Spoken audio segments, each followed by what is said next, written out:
होती है और एक होटल रूम में हम एक ओल्ड आदमी और एक यंग लड़की को इंटीमेट होते हुए देखते हैं। हमें पता चलता है कि वो आदमी एस्ट्रोफिजिक्स का प्रोफेसर है और उसका नाम है एड। वो लड़की उसकी पीएचडी की स्टूडेंट थी जिसका नाम था एमी। एमी और एड ये दोनों टीचर स्टूडेंट थे। उनके एज में बहुत ज्यादा गैप था पर फिर भी एक दूसरे से वो बहुत प्यार करते थे। एड फिर अपने काम से चला जाता है। एमी को उसके नेक्स्ट एस्ट्रोफिजिक्स के कॉन्फ्रेंस में मिलने की उससे बात करता है। अब हमें एमी के बारे में इसके बाद नेक्स्ट सीन में हमें एमी के बारे में बताया जाता है। हमें पता चलता है कि एमी एक्स्ट्रा अर्न करने के लिए मूवीज और टीवी शो में स्टंट वुमन का काम करती है जो काफी रिस्की था। एमी को पसंद था और इसे वो छोड़ने नहीं वाली थी। अब हमें 6 ईयर पहले का सीन दिखाया जाता है जिसमें हम एड को एमी से वीडियो कॉल पर बात करते हुए देख सकते हैं। एमी को एस्ट्रोफिजिक्स पढ़ा रहा था लेकिन एमी को एड का बोलने का तरीका, बात करने का स्टाइल बहुत अच्छा लगता है और धीरे धीरे उससे प्यार में पड़ जाती है। स्लोली एड भी उससे प्यार करने लग गया था। आगे जाकर फाइनली धीरे धीरे वो रिलेशनशिप में आ जाते हैं। एड ऑलरेडी मैरिड था, उसका एक बेटा और उसकी बेटी भी थी, लेकिन फिर भी वो एमी को प्यार करता है। अब ऐसे ही दोनों की रिलेशनशिप काफी समय तक चलती है, इसमें कोई भी प्रॉब्लम नहीं आती। अचानक से एक दिन एड गायब हो जाता है। एक दिन एमी उसे कॉल करती है और एड उसका कॉल नहीं उठाता और बदले में उसे मैसेज भेजता है। इसके बाद फिर एमी के घर पर एक पार्सल आया जिसमें फ्लावर्स और एक डीवीडी थी। इसे प्ले करने के बाद एड का इसमें उसे वीडियो मिला। एड ने एमी के लिए एक मैसेज छोड़ा था। उसने कहा कि मैं तुमसे इतना प्यार करता हूँ कि अगर मर भी जाओ फिर भी तुम्हारे लिए वापस आऊंगा। एमी इन सब बातों से बहुत इमोशनल हो गई। उसे समझ नहीं आ रहा था कि एड ने एक्चुअल में वीडियो भेजा क्यों है। इसके बाद एड का स्ट्रिंग थ्योरी पर कॉन्फ्रेंस होने वाला था। इसके बारे में उसने एमी से भी बात की थी। एड वहाँ पर आने वाला है। जिस दिन कॉन्फ्रेंस था एमी उस कॉन्फ्रेंस में आती है। कॉन्फ्रेंस स्टार्ट होने से पहले एमी को एड का मैसेज आता है। उसे कहता है तुम कॉन्फ्रेंस छोड़कर चली जाओ। एमी को लगता है कि एड मजाक कर रहा है क्योंकि पूरी कॉन्फ्रेंस एड की ही थी। एड का लेक्चर अटेंड करने के लिए सारे लोग यहाँ पर आए हुए थे। इसे मजाक समझकर एमी वहाँ से नहीं जाती।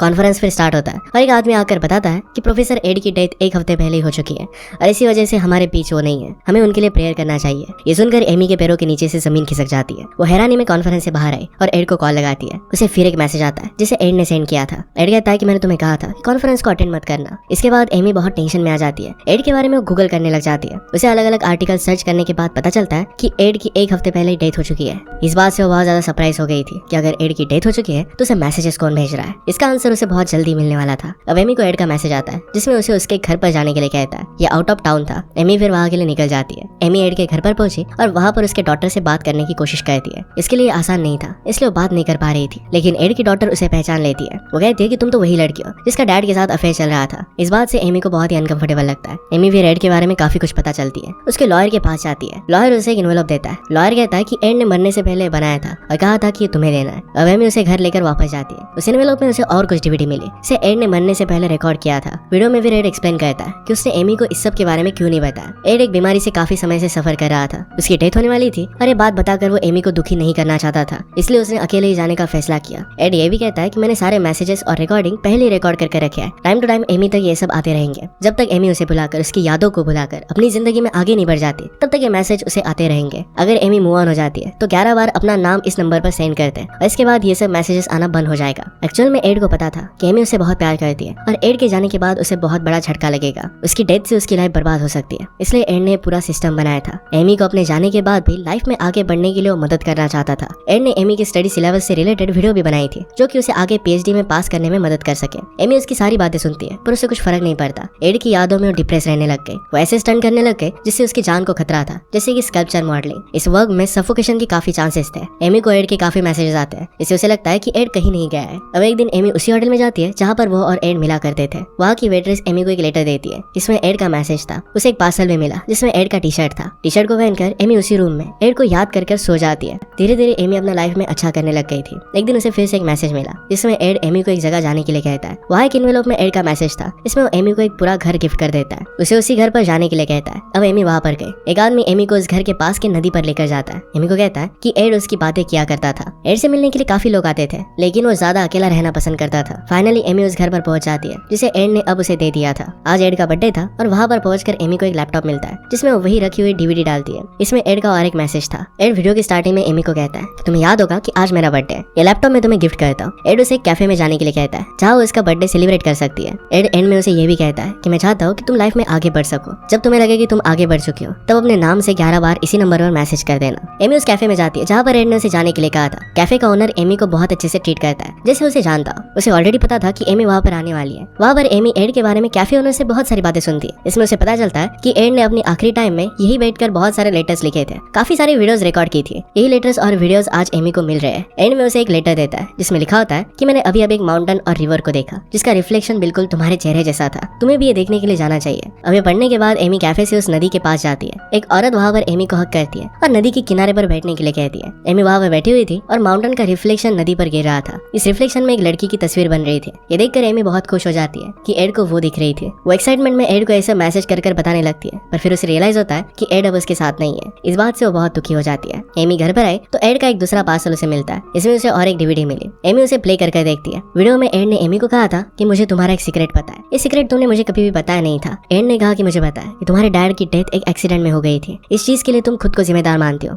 इसी गिल्ट की वजह से तुमने अपनी मॉम को भी अपने दूर कर दिया है। तुम उससे बात भी नहीं करती। ये सारी चीजें एड ने मरने से पहले एमी के मॉम से जानी थी। एड एमी को कहता है कि तुम्हें इन सब बातों का गिल्ट नहीं रखना चाहिए, अपने मॉम से जाकर बात करनी चाहिए। ये मैसेज सुनकर एमी को बहुत गुस्सा आ जाता है क्योंकि अपने मॉम के साथ उसका झगड़ा हुआ था। इसी गुस्से में डीवीडी को लैपटॉप से निकालकर बॉन फायर में डाल देती है। एमी ऐसा कर ऊपर के रूम में चली गई, लेकिन तब उसे रियलाइज होता है कि उसने गलत किया। उसे एड की बहुत याद आती है और वो डीवीडी जलते हुए आग से निकाल देती है, लेकिन फिर भी वो खराब हो चुकी थी। इससे और एक बड़ी गलती एमी ने कर दी थी। उसने गुस्से में 11 बार अपना नाम टाइप कर एड को मैसेज सेंड कर दिया था। अब उसे एड का कोई भी मैसेज नहीं आएगा। इस बात से वो बहुत दुखी हो जाती है। अब अगले दिन तक एमी को एड का कोई मैसेज नहीं आता। अब नेक्स्ट डे भी एड का उसे कोई भी मैसेज नहीं आता। इस बात से वो समझ जाती है कि उसने बहुत बड़ी गलती कर दी। वो उस जले हुए डैमेज डीवीडी को रिपेयर करवाती है, पर फिर भी वो पूरी तरीके से ठीक नहीं होती। अब एमी एक कन्फेशन रिकॉर्ड करती है जिसमें हमें पता चलता है कि एमी और उसके डैड एक दिन कहीं जा रहे थे। तब एमी ड्राइव कर रही थी। जब एक्सीडेंट हुआ तो एमी कार से बाहर आ गई और उसके डैड कार में रह गए। एक्सीडेंट में फिर उनकी डेथ हो गई थी। इसी चीज की वजह से वो खुद को गिल्टी मानती है। अब एमी एड को एड के नाम से 11 बार मैसेज भेजती है ताकि वो वीडियोस और मैसेजेस उसके पास फिर से वापस आ सके,